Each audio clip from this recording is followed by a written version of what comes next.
ನಮ್ಮಪ್ಪ ನಮ್ಮನ್ನು ಯಾತಕ್ಕೆ ಹುಟ್ಟಿಸ್ಬಿಟ್ಟ ಅಂತ.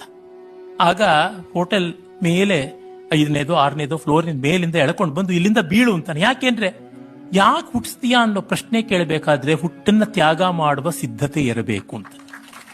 ಅಂದ್ರೆ ಯಾರೊಬ್ಬರು ನನ್ನನ್ನು ಯಾಕೆ ಹುಟ್ಟಿಸ್ದೆ ಅಂತ ತಂದೆ ತಾಯಿಗಳಿಗೆ ಕೇಳಬಾರ್ದು. ಕೇಳೋದಿದ್ರೆ ಆ ಹುಟ್ಟನ್ನು ಬಿಟ್ಟು ಕೊಡುವ ಶಕ್ತಿ ಇರಬೇಕು ಅಂತ. ಇದು ಮೌಲ್ಯ ಅಂತಂದ್ರೆ.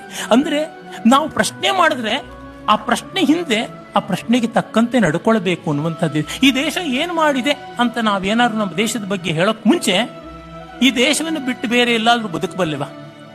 ಎಷ್ಟೋ ಜನ ಮಾಡಿದ್ದಾರೆ, ಏನೇನೆಲ್ಲ ಗೊತ್ತಿದೆ ನಿಮಗೆ. ನಮ್ಮ ದೇಶವನ್ನ ಬಿಟ್ಟು ಹೋಗ್ತೀವಿ, ಇಲ್ಲಿ ಬಾಳಕ್ಕಾಗೋಲ್ಲಂತ ಬಣ್ಣ ಹಚ್ಚಿಕೊಂಡು ನಿಜದ ಮುಖವೇ ಕಾಣಿಸ್ದೇ ಇರತಕ್ಕಂತ ನಟರಿಂದ ಮೊದಲುಗೊಂಡು ಬೇಕಾದಷ್ಟು ಜನರವರೆಗೆ ಎಲ್ಲರೂ ಹೇಳಿದ್ದಾರೆ. ಅದು ನೋಡಿದ್ರೆ ನಮಗೆ ಗೊತ್ತಾಗುತ್ತದೆ ಈ ಪ್ರಶ್ನೆಗೆ ತಕ್ಕಂತೆ ನಾವು ಬಾಳೋದಿಕ್ಕೆ ಆಗುತ್ತದೆಯಾ ಅನ್ನುವಂತಹ ದೃಷ್ಟಿ. ಇದು